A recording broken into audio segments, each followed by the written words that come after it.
Halo semuanya, perkenalkan, nama saya Joni. Ini adalah video pertama saya. Pada video kali ini, saya ingin membahas tentang hipertensi dan obat-obat yang sering digunakan pada masyarakat pada umumnya. Mungkin teman-teman di sini yang mempunyai keluarga yang menderita hipertensi, mungkin sering mendengar obat-obat seperti amlodipin, captopril, ataupun kandersatan. Nah teman-teman, hipertensi itu apa sih? Hipertensi itu adalah suatu kondisi kronis yang ditandai dengan terjadinya peningkatan darah di atas normal. Nah teman-teman, gimana sih untuk tahu apakah kita itu menderita hipertensi atau enggak? Nah kalau teman-teman ukur tensi darah pakai alat tensi nih, nanti bakal keluar angka misalnya 120/80 mmHg. Nah itu termasuk normal. Ini adalah klasifikasi tekanan darah menurut JNC edisi ke-7. Klasifikasinya ada normal, yaitu tensi darah sistoliknya kurang dari 120 mmHg dan diastolnya kurang dari 80 mmHg. Ada prehipertensi 120 sampai 139 sistolik, ada 80 sampai 89 diastolnya. Kemudian hipertensi stage 1 yaitu 140 sampai 159 mmHg dan diastolnya 80 sampai 99 mmHg. Hipertensi stage 2 tekan diastolnya itu lebih dari 160 mmHg dan diastolnya lebih dari 100 mmHg. Nah, penting untuk teman-teman ketahui, kalau hipertensi ini tidak dicegah atau dikontrol, akan menyebabkan kondisi kesehatan yang lebih buruk lagi. Bisa terjadi gagal ginjal, serangan jantung, bahkan stroke. Bahkan hipertensi ini juga disebut sebagai silent killer atau pembunuh diam kalau kita artikan secara harfiah. Yang mana hipertensi ini gejalanya tidak terlalu dirasa dan kita sering menyepelekannya. Tiba-tiba terjadi komplikasi saja, entah itu gagal ginjal, serangan jantung, atau stroke tadi. Nah, gimana cara kita untuk mencegah hipertensi ini?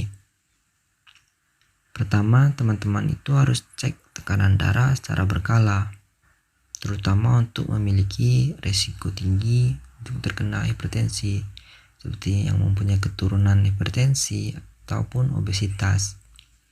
Teman-teman cek tekanan darah bisa ke puskesmas untuk yang gratis, atau kalau nggak mau ribet, teman-teman bisa beli alat tensi sendiri.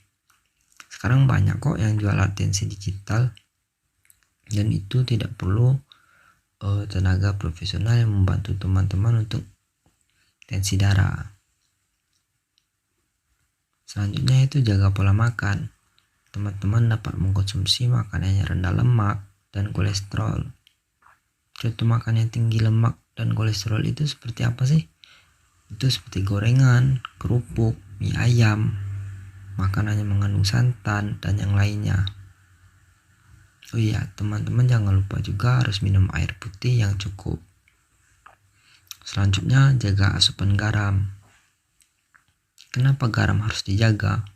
Coba teman-teman perhatikan, garam di dapur kalau udah terbuka wadahnya, lama-lama garamnya pasti akan mengandung air. Nah, begitu juga garam di dalam tubuh kita. Dia akan mengikat air sehingga menyebabkan hipertensi. Selanjutnya yang pasti teman-teman harus berolahraga secara rutin. Dapat selama 30 menit sekali sehari atau 5 kali dalam seminggu. Misalnya hari Senin Selasa teman-teman olahraga, Rabunya libur, Kamis Jumat olahraga, Sabtunya libur, dan hari Minggunya olahraga lagi, begitu. Selanjutnya yaitu rokok dan kopi. Ini merupakan kombinasi maut ya teman-teman. Seperti yang kita ketahui, rokok dan kopi mengandung kafein dan nikotin. Nikotin dalam rokok itu dapat menaikkan tekanan darah dan denyut jantung dengan cara mempersempit dan mengeraskan pembuluh darah. teman-teman bayangin nih, ada sebuah paralon besar dan paralon kecil, dan disemprotkan air dengan tekanan yang sama, maka air yang keluar itu pasti akan lebih kencang pada paralon kecil. Nah, seperti itu juga pembuluh darah kita teman-teman, dia akan keluar lebih kencang dan bisa-bisa menyebabkan pembuluh darah itu pecah dan terjadi stroke. Nah, lain kali kita akan membahas masalah stroke ini ya teman-teman. Selanjutnya yaitu tidur yang cukup dan kelola stres. Tidur yang cukup normal manusia itu adalah 7-9 jam. Tapi balik lagi nih ke personal kita masing-masing. Yang terpenting adalah ketika kita itu bangun tidur, kita itu merasa segar dan bugar, bukan merasa sebaliknya. Dan juga kita harus mengelola stres kita. Jika kita stres, tubuh kita akan mengeluarkan hormon yang memicu detak jantung kita berdetak lebih kencang. Dan dalam jangka panjang, stres dapat memicu hipertensi. Nah, sekarang kita masuk ke obat-obat yang biasa dikonsumsi oleh pasien hipertensi, seperti amlodipin, captopril, maupun kandersatan. Sebenarnya masih banyak lagi teman-teman obat-obat untuk hipertensi ini, sesuai atau tergantung dengan golongan dan cara kerjanya. Perlu teman-teman ingat, obat-obat ini merupakan obat keras dan harus dikonsultasikan dulu pada dokter sebelum mengkonsumsi obat ini.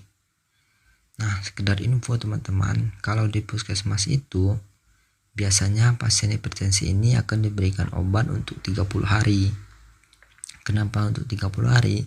Karena setelah obat itu habis, teman-teman akan kembali lagi ke puskesmas untuk meminta resep dan menebus obat tersebut.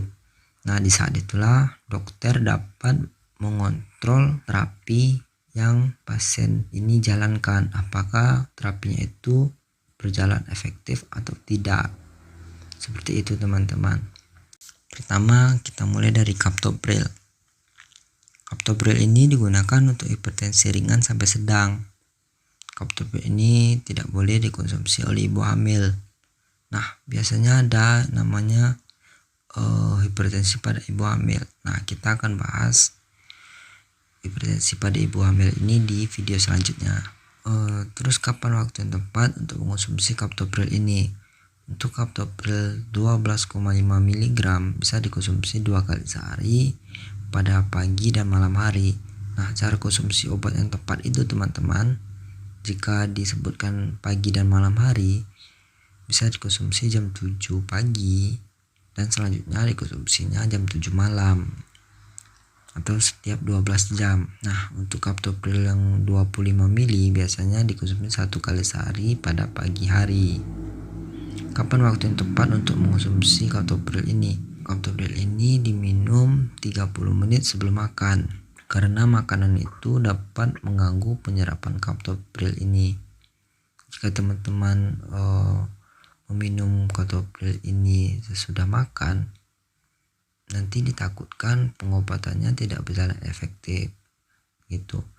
Nah, dan captopril ini dan kandersatan tidak boleh dikombinasikan teman-teman, karena mereka ini memiliki kinerja yang hampir mirip, sehingga ditakutkan akan terjadi hipotensi atau tekanan darah teman itu akan rendah. Dan juga kombinasi obat ini dapat mengganggu ginjal. Captopril ini merupakan lini utama untuk pasien hipertensi, tetapi sayangnya efek samping dari captopril ini sedikit mengganggu bagi orang lansia, yaitu dapat menyebabkan batuk kering. Nah, karena efek samping yang potensial ini, maka captopril dapat diganti dengan kandersatan yang memiliki kinerja hampir mirip dengan captopril. Kandersatan tidak boleh dikonsumsi juga oleh wanita hamil, dan kandersatan ini dapat dikonsumsi sebelum atau sesudah makan, karena absorpsi dari kandersatan ini atau penyerapan dari kandersatan ini tidak dipengaruhi oleh makanan. Selanjutnya yaitu amlodipin. Sama seperti captopril dan kandersatan, amlodipin ini merupakan lini pertama pada pengobatan hipertensi. Yang membedakannya adalah cara kerja dari obat tersebut. Lalu kapan penggunaan amlodipin ini dapat diberikan? Amlodipin dapat diberikan ketika pasien tidak mengalami gangguan ginjal, ataupun ketika efektivitas dari captopril dan kandesatan tidak lagi efektif dalam menurunkan hipertensi. Amlodipin ini dapat diberikan secara tunggal ataupun kombinasi dengan captopril atau kandesatan ataupun dengan obat hipertensi lainnya. Tentu harus melalui konsultasi kepada dokter terlebih dahulu agar pengobatan teman-teman dapat terpantau. Sama seperti captopril dan kandesatan, amlodipin tidak boleh diberikan pada wanita hamil.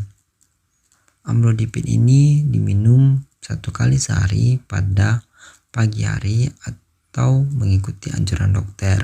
Efek samping potensial dari amlodipin ini yaitu jika digunakan dalam jangka panjang, amlodipin dapat menyebabkan udem. Apa itu udem? Yaitu penumpukan cairan pada tungkai kaki ataupun lengan. Nah, jika sudah terjadi seperti itu, teman-teman harus segera konsultasikan ke dokter.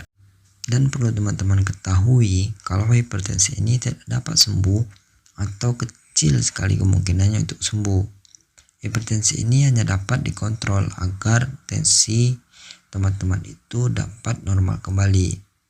Nah, jika pada saat pengecekan kembali tensi teman-teman itu normal dan teman-teman masih mengkonsumsi obat, maka jangan hentikan pengobatannya. Kenapa? Karena ditakutkan nanti terjadi rebound hipertensi, yaitu tensinya kembali naik secara tiba-tiba. Nah, segitu aja dulu teman-teman pembahasan hipertensi dan obat-obatannya. Untuk video selanjutnya kita akan membahas obat-obat lainnya yang biasa digunakan pada masyarakat. Terima kasih untuk teman-teman yang sudah menonton.